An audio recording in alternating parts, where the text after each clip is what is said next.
Օրվա տոնի հետ կապված ինչ շնորհավորանք ունեք, ինչ շնորհավորական խոսք ունեք։ Աստված պահապան մեր ազգին, Անուլիկ, հարի, ուզում ես մի հատ ճշմարտության հետաքրքիր բան ասեմ։ Ես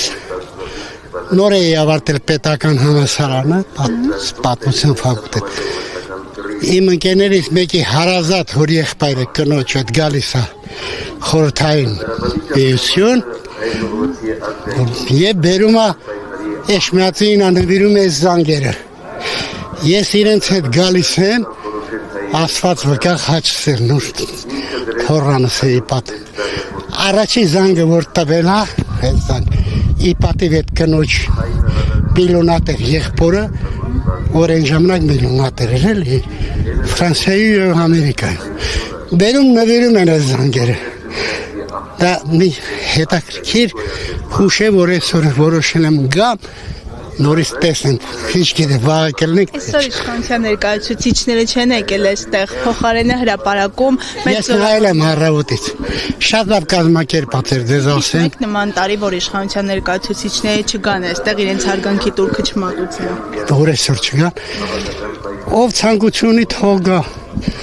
Արգելքներ որոշակի կան, բնականաբար դեմ եմ այդպիսի բանի։ Նոր դա էի ասում, ինչքան շատ էր մարդաշատ էր այստեղ նախկիններում, տարիներին։ Եվ այս դատարկությունը երևի պատճառ է այսօրվա այդ տոնախմբություններին, բայց ինչ որտեղ նաև սխալ է։ Նայում եմ իմ մայրենի երկրին, հուզմունք եմ ապրում, հայրենիքս հասկացար աղջիկ ջան, մի քիչ դժվար է ձեր սերունդին հասկացնելը, բայց ասում է խաղաղություն են բերել, այս տարի խաղաղության շուրջ։ Խաղաղությունը լավ բան է, աշխարհի համար, մարդու համար, բայց խաղաղությունը պետք է քեզ նաև ժպիտ տա, հոգիդ հանգստացնի։ Այդ ինձ հարցը ինձ չպիտի ուղղեր։ Ես հեռացել եմ այդ պաշտոնական կոչեցյալների ամբողջ քաղաքականությունից եւ գտնում եմ, որ խաղաղությունը մանավանդ հայ ազգի համար ժամանակի առումով